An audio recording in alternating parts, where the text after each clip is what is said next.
So what happens when Lucifer takes over a train? Well, we're gonna find out in today's movie. I'm David, this is Terrible Reviews, and today we'll be reviewing Amok Train. Also known as Beyond the Door 3, evidently. But, it's Amok Train on my DVD copy, so we're just gonna go with that. But, without further ado, let's get into the review and find out what it's about.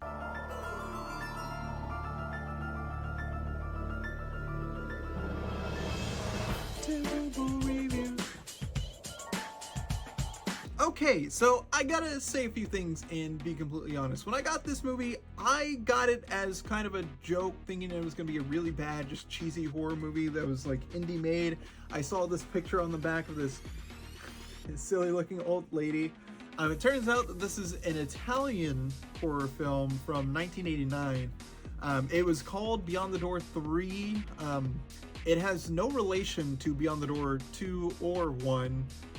From what I could find. Evidently, they just used the name because Beyond the Door, the original, was very well received, and they just kind of wanted to live up to that. But yeah, this one went by a few different names. It was also known as Death Train in some areas, but in the American release, it was known as Amok Train. So, fun fact for you guys. But also, this was surprisingly good. So, let's get into the scores and find out what I think. Starting off with terror, is this movie scary?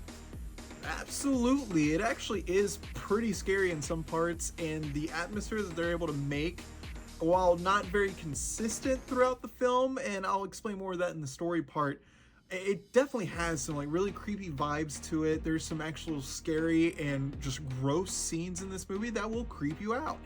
I'll actually give this one a 3 out of 5 for terror. Now, the effects in this movie, I was blown away by how good some of these effects were. There's one particular scene, and if you go and watch this movie, there's a scene on the train where someone is messing with their face, and you'll know exactly what I mean when you see the scene. It was awesome. It was completely gross. It looked disgusting, but it looked so good, and there's a lot of good practical effects in this movie. Now, yes, there are some silly things that happen, and some obvious like mannequin parts here and there. But overall, like, the effects in this movie were pretty good. They do use like real sets and like real trains occasionally. There are some miniatures in this one, but that's like very few and far between. Overall, I have to give this one a 5 out of 5 for effects. I like them that much, with like even the bad stuff just like jumbled in there. The good stuff was so good, it completely makes up for it. I loved what they did with this movie. Now, the story in Amok Train, this is where it kind of falls off the rails a little bit here and there. Overall, I like what they were going with the story. I'm not going to spoil anything here, but they do have an overarching plot that has nothing to do really with the train. The train is kind of just a motif for part of the movie. The beginning as well as the end, it's all connected through a overlying story point with Lucifer having to do with him and this cult of people that are trying to help him out. So I'll just leave it at that. Now, while they do that, some of the scenes in this movie drag on way too long. There's just like a couple scenes where it's just showing the train going, and it lasts for like 2 minutes straight of just like different shots of like the train and some other stuff that's going on, but it's just environmental stuff. And yeah, those kind of like threw off a little bit of the suspense and everything in the movie, but it was something that I could overlook because I was having so much fun with what was actually going on story-wise in this movie that it definitely made up for that. Some of the acting isn't that great, but it's to be expected. This is an Italian film, but it's using English actors, and the film is in English. I believe there is an Italian version out there somewhere, but this is originally in English.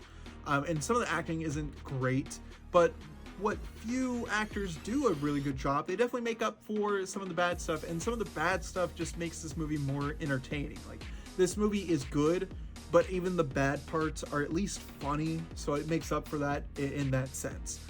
Overall, for story in this, I will go ahead and give it a 3 out of 5. Yes, there were some lulling moments, but overall, I had a blast with the characters in this and what they were doing with them. I don't want to spoil it too much because I want you guys to actually go and watch this movie. Lastly, for fun, was this movie fun? Absolutely. I had a blast watching this. A lot more fun than I thought I would. It does have some of your cinematography that you're used to with different Italian, like more stylized horror movies, but overall this is more of an Americanized version of that, more than sort of like the Suspiria feel, if you catch my drift. Like, it's not that stylized, but they do have a few shots that you wouldn't normally see in horror in America back in that time frame. But yeah, I had a blast watching this. It's some dumb fun while also having a pretty interesting story and some pretty scary scenes. I'm gonna give it a 5 out of 5 for fun. So, was Amok Train terrifying or terrible? I would have to say it was Thomas the Terrifying Tank Engine.